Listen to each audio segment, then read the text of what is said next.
Shalom Bapak Ibu, sahabat Galilea yang diberkati oleh Tuhan Yesus. Saudara, kita tahu burung Raja Wali atau burung elang ini memiliki kebiasaan yang unik. Ia membuat sarang di bukit yang tinggi. Kalau kita lihat di dalam Ayub pasal 39 ayatnya yang ke-31 dikatakan, ia diam dan bersarang di bukit batu, di puncak bukit batu dan di gunung yang sulit didatangi. Jadi dia bersarang di gunung yang sulit didatangi. Sementara burung-burung lain itu kebanyakan membuat sarangnya di dahan pohon, saudara. Nah, di atas ketinggian, induk Raja Wali melatih dan mendewasakan anak-anaknya. Pada saatnya, si induk pasti akan mengobrak-abrik sarangnya sehingga memaksa anak-anak itu untuk keluar dari sarang, mengepak-ngepakkan sayapnya dan kemudian belajar terbang. Pada saat anak Raja Wali sedang belajar terbang, sang induk memperhatikan dan mengamat-amatinya dari kejauhan. Sebelum anak Raja Wali itu jatuh ke batu-batu yang terjal, sang induk pun dengan sigap memberi pertolongan dan menopangnya.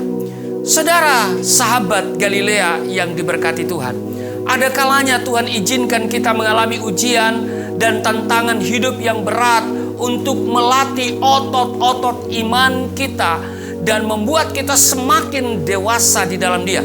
Setiap kita telah belajar terbang, mengembangkan sayap rohani dengan benar sehingga kita mampu terbang tinggi, siap menghadapi badai apapun dan pasti akan tampil sebagai pemenang.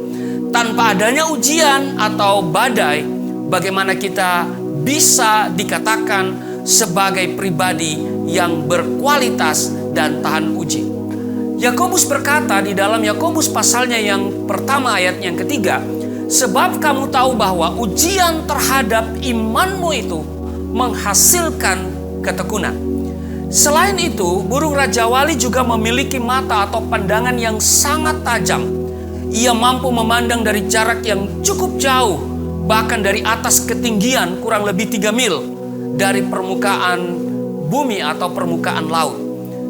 Ia masih dapat menangkap sinyal gerakan dari binatang buruannya.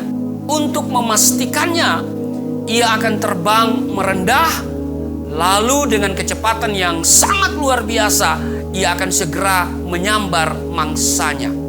Sahabat Galilea yang diberkati Tuhan, Tuhan pun mau setiap kita memiliki mata rohani yang tajam, yang dapat melihat ke depan, melihat janji-janjinya dan rencana-rencananya, serta dapat memandang segala sesuatu sebagaimana Tuhan memandang.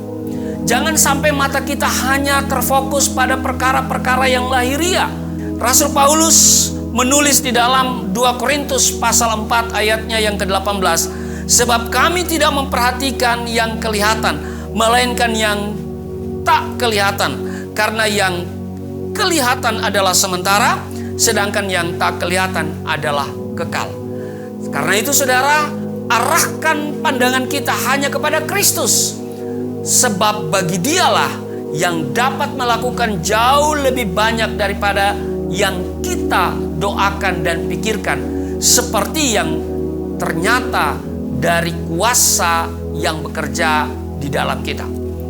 Tetap kuat dalam segala keadaan, karena Tuhan terus menopang dan Dia adalah sumber kekuatan bagi setiap kita. Tuhan Yesus memberkati. Mari kita berdoa. Terima kasih Bapa, di dalam nama Tuhan Yesus kami belajar seperti burung Raja Wali yang terbang tinggi, mampu mengatasi badai yang ada.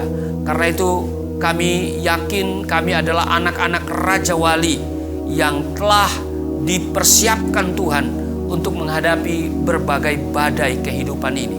Di dalam nama Tuhan Yesus, haleluya, amin.